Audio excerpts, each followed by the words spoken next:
That's a very interesting question. Ideally, everyone would want to have the best out of any situation. And speaking on a general term, I believe the people from Matabeleland South in reference would want the best that they can get. And in terms of what can be done, the sky is the limit. Every solution can work. But I believe that there was a flawed decolonization process which actually disadvantaged the community of Mtwagazi. As you have seen in the 1980 constitution, we came back already a minority and an opposition, yet we went in as one of the strongest forces in fighting colonization. Now, we also believe if we were to prevent further conflict, we must try to reinstate the political civil, economic civil, and social civil rights of the people. We must also try to address the ethno-national differences, just as well as the nation of Mtwagazi was built by multiple cultures.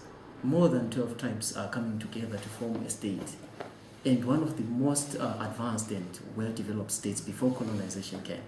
So if we can find a solution and find a formula where we can take our people back to that power that they had, back to that actually zeal that they had of state building and national building, I think that would be the ultimate solution. Even if we embrace devolution as a process, devolution as a system, but we must not forget that self-determination comes with the people to willingly participate in building their nation, the nation that they want. And hence Zimbabwe has the right to do that as well. And we also demand that right, be it in whatever form. But when we say we want to build our own nation, we are afforded that chance by default. Well, this is quite very interesting. This is where I had drawn the question on how do you come to be able to simulate and organize, probably make these different ideologies be compatible. It's quite very interesting that you have drawn a line that is accommodative of every other ideology. And I would like you to conclude and see to it that you may make, probably, it's quite interesting that even the international community is quite very interested. Because right now, like you are saying, it will be a question of trying to prevent certain issues as much as conflict prevention. The best forms of conflict prevention will see the future of this country becoming compatible in the ways that they will be running, probably government. But we need to understand the forms of prevention as a resolution. And a resolution, I understand, it's a youth resolution, right? How do you intend to work as a youth resolution in terms of preventing conflict in the country? Thank you very much. As a young person myself, I look at the present situation, I look at the current situation. I have certain questions that always come to my mind. If I and my colleagues, if I and my fellow mates are denied political, economic and social rights, what will happen to my children? In a few years' time, we might be fathers, we might be parents, we might be responsible citizens. That is why you see us so worried and so concerned about the future of this nation.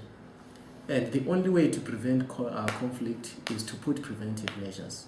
And we have a very delicate situation. We are all children of victims of a genocide.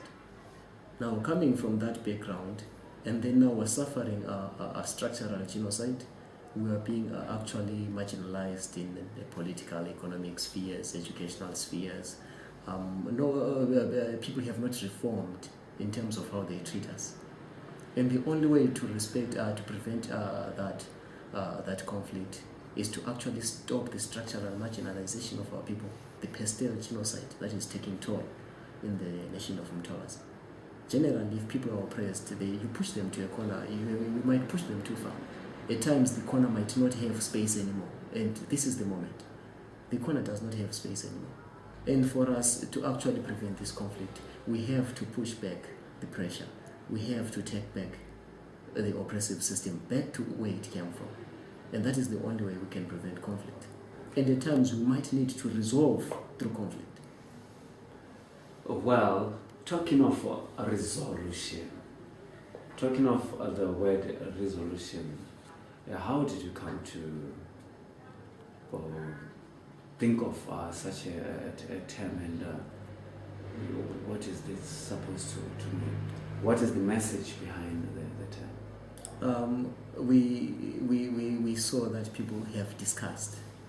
The issue of Matabeleland has been discussed in the local fora, it has been discussed in the international fora, it has been discussed in the United Nations, it has been discussed in SADC, it's still being discussed, but there hasn't been any action that has taken place. And we want to actually motivate the whole society, the whole international community, our own people, that the only way to solve a problem is to make a resolution, is to resolve that you want to solve those problems. And without resolving, you will not do anything. And hence we formed the resolution and used that name particularly to remind each other every time wherever we are, be it in our organizations, that we have a problem that we must solve before we are consumed by it. Well, it has been a pleasure to be hearing such wonderful and powerful statements coming from the chairperson of the resolution. Well, I hope that in the near future you'll be able to avail yourself as well as be able to respond to any of the questions that we may propose, Mr. Sibindi. Okay, thank you very much. We'll be waiting for you if you have any further questions. Thank you very much for your time. Well, thank you for listening to the interview. We're hoping that in many cases, please, you may approach us in our web site for any more information. We have also the contacts you may find for different leaders from the resolution. Thank you very much. Good day. Thank you.